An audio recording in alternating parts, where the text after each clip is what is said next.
Bonjour, alors avant toute chose, j'aimerais répondre à la personne qui me demande d'écrire mes textes avant de vous les balancer. Le problème c'est que je préfère improviser, je trouve ça beaucoup plus naturel et beaucoup plus drôle pour moi parce que je sais jamais ce que je vais vous dire, franchement, donc je trouve ça beaucoup plus drôle et puis bon, j'ai toujours été plus pour l'impro que pour le prompteur, donc je suis désolé pour les personnes qui n'aiment pas quand je bafouille ou quand je dis bah voilà ou etc. etc. Mais bon, c'est ma marque de fabrique, hein, comme dirait l'autre. Alors sinon, on m'a demandé des t-shirts Eric, parce qu'Eric commence à avoir des fans. Alors le gros problème avec Eric, c'est que il n'est pas inscrit sur les réseaux sociaux. Donc Paul est sur est sur Facebook et donc bon à chaque fois que je fais des t-shirts je préviens les personnes pour leur dire bon voilà j'ai fait des t-shirts etc. Donc c'est pour ça que bon vous avez pu voir des t-shirts Paul etc. Idem pour quand je faisais des t-shirts sur les 12 coups de midi. À chaque fois que je faisais un t-shirt, j'envoyais sur Facebook à la production et à Jean-Luc Reichmann, bon, pour leur montrer les t-shirts que je faisais. Et puis en général, j'avais pas de réponse. Et depuis que j'ai balancé, comme le départ de Paul, depuis j'ai reçu un courrier dans des malls qui m'a demandé de ne plus commercialiser de t-shirts euh, sur les 12 coups de midi. Donc j'ai retiré parce que bon, de toute façon, c'est pas très grave, hein. Mon t-shirt, j'avais fait un t-shirt sur lequel il y avait écrit Qui dit rouge dit duel que Jean-Luc Reichmann avait porté. J'en ai vendu un en 2 ans. Donc on va pas dire que c'est grâce au t-shirt des 12 coups de midi que j'ai gagné beaucoup d'argent.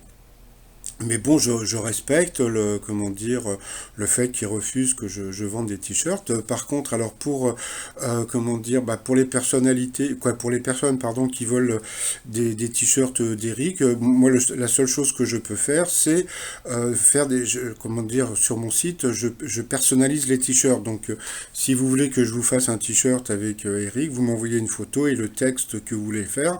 Et puis voilà, donc c'est un t-shirt que je vous fais en personnalisé. Après, si un jour j'arrive à contacter, Eric, et s'il accepte, je le ferai. Mais sinon, je fais toujours, à chaque fois que je fais un t-shirt, je contacte, les personnes. Donc c'est pour ça, comme je vous ai dit, donc Paul a été contacté. Les 12 coups de midi, à chaque fois que j'ai fait un t-shirt, je leur avais envoyé donc sur Twitter, donc à la production, à tout le monde, hein, même Ara Prikian était au courant.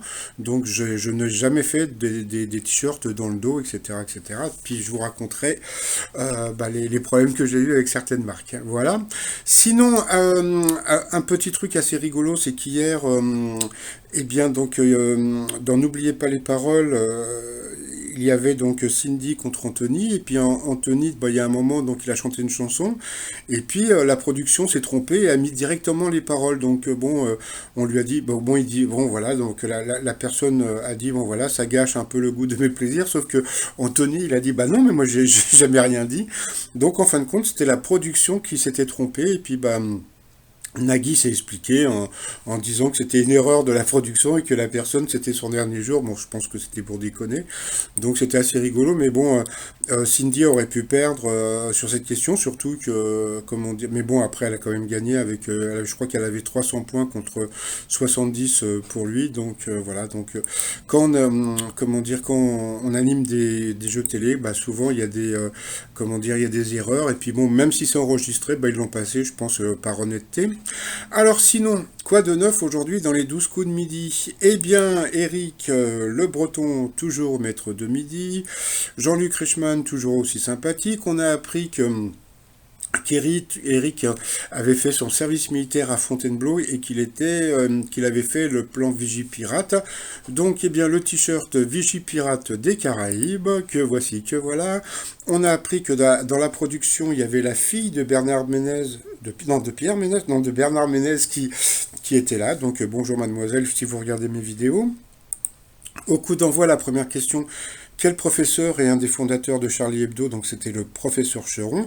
Alors ce que n'a pas dit Jean-Luc Reichmann, c'est que le professeur Cheron, qui s'appelle donc Bernier, qui s'appelait Bernier, s'il s'appelle Choron, c'est parce que les premiers, donc quand il y avait Harakiri, Ils étaient rue Choron dans le 9e, donc bon voilà, c'est dans le bas du 9e, donc c'est pour ça qu'ils s'appelaient Choron, donc si les bureaux avaient été rue Barbès, eh ben ça aurait été le professeur Barbès. Ensuite, donc vous aviez Amandine, vous aviez Jean-Luc et vous aviez Thomas. Pour Amandine, quelle actrice a déclaré la seule chose dont Hollywood se préoccupe vraiment, c'est si vous grossissez et si vous vieillissez. Bon, bah, c'est tout à fait normal, hein. Eh bien, c'était Suzanne Sarandon qui l'avait dit, donc elle est passée à l'orange. Après, pour Jean-Luc, qui est Docteur Peyo qui rend visite aux personnes âgées dans leur maison de retraite, donc c'était un cheval. Pour Thomas, qui faisait de la 3D, donc il a fait un truc en 3D très sympa pour Jean-Luc Reichmann, qui a repris l'hymne de la ville, le générique du dessin animé Les Mondes Engloutis, donc c'était les Kids United. Quel mot italien désigne un hors-d'œuvre composé de très fines lamelles de bœuf cru, donc bien sûr le carpaccio. À qui appartient le château de Chonoso, donc c'était au roi du chocolat à cuire, donc je sais pas si c'est Meunier, donc voilà. Les hommes qui font le ménage sont plus heureux que ceux qui ne le font pas, donc il paraît que c'est vrai. Bon, franchement, je sais pas qui fait comment dire, ces sondages, quoi, je veux dire, bon, je parle pas de la prod, hein, je parle des gens, je sais pas, alors souvent, alors voilà, oui, c'est l'université de Cambridge, etc., mais bon, franchement, ils ont pas que ça à foutre, mais bon, passons. À qui peut être utile la phrase ta grosse concierge, folle d'amour, ose quémander tes caresses divines. Donc c'était sur des géologues, je crois. C'était parce que bon comment dire, chaque lettre correspondait à une pierre. Donc voilà. Vous irez voir si ça vous intéresse parce que franchement c'était trop long à expliquer. Bah, sur cette question, eh bien Jean-Luc est passé au rouge. Qui dit rouge dit duel. Il a pris donc Thomas en duel.